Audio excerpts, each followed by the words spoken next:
ഇരിക്കെ.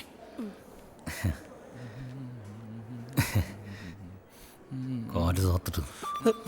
സോറി, ഈ ഡോക്ടർക്ക് ഇനി സംശയം വല്ലതും തോന്നുന്നു. നീ ഒന്നും മിണ്ടാതിരുന്നേ. എനിക്ക് വല്ലാതെ പേടിയാകുന്നു. നല്ല കയ്യായത് കൊണ്ട് അയാളോട് പറഞ്ഞൊരു സീൻ ഉണ്ടാക്കണ്ട. സോറി.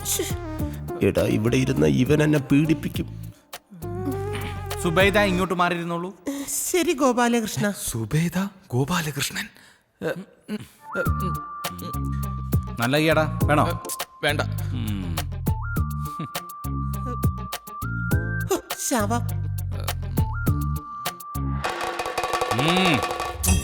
ഇങ്ങനെയുണ്ടോ വൃത്തികെട്ടവന്മാര്? എന്താ ഇവിടെ?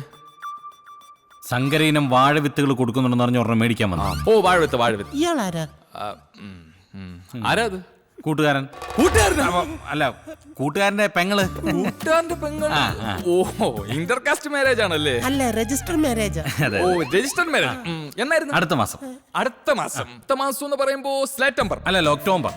ഒക്ടോബറിലായത് കൊണ്ട് കൊള്ളാം. മാർച്ചിലായിരുന്നെങ്കിൽ ഭയങ്കര ചൂടും കുട്ടികളുടെ പരീക്ഷ ഭയങ്കര തിരക്കായിരിക്കും. അതുകൊണ്ടാണ് ഞാനും പിന്നെ അങ്ങ് വേണ്ടെന്ന് വെച്ചത്. അപ്പൊ രജിസ്റ്റർ മാരേജ് കഴിഞ്ഞില്ലേ? ഇല്ല, ബാക്കിയല്ലേ കഴിഞ്ഞല്ലേ? അതൊരു പ്രത്യേക സാഹചര്യത്തിൽ ഞാൻ കൊണ്ടുവന്നേടല്ലേ. എടാ, നീയൊക്കെ ഒരു മനുഷ്യനാണോടാ? സ്വന്തം കൂട്ടുകാരുടെ പെങ്ങളെ ചതിച്ചിട്ട് വന്നിരിക്കുന്നു. നിന്നെയൊക്കെ എങ്ങനെ ഒരു കുടുംബത്തിൽ കയറ്റുന്നത്? നീയൊക്കെ ഒരു മനുഷ്യനാണോടാ? ഭ്രൂണഹത്യ തെറ്റാണെന്ന കാര്യം നിനക്ക് അറിയില്ലടാ. എന്താ വയറ്റിൽ കിടക്കുന്ന ചോരക്കുജിനെ കൊല്ലാൻ നോക്കുന്നു? അല്ല ചേട്ടാ, അത് ഞങ്ങൾ. അതിനൊക്കെ എന്തൊക്കെ മാർഗങ്ങളുണ്ട്. ഒത്തി അമ്മ തൊട്ടിൽ കൊണ്ട്, അല്ലെങ്കിൽ നീ എന്റെ കയ്യിൽ ഞാൻ പൊന്നുപോലെ വളർത്താം. എന്തോ നിങ്ങൾ കാരണം ഇത് 4ാമത്തെ ആഘോഷന. ഇനി ഇങ്ങനെ വന്ന അവര് പോലീസിനെ വിളിക്കും എന്നാ പറഞ്ഞേ. അങ്ങനെ പറഞ്ഞ മോള് പൊക്കെ, ഞാൻ വരാം. ഭാര്യയാണോ? ഭാര്യയുടെ അനിയത്തി. ആരടുത്തും പറയല്ലേ. കൊണ്ട് തകർത്തോ.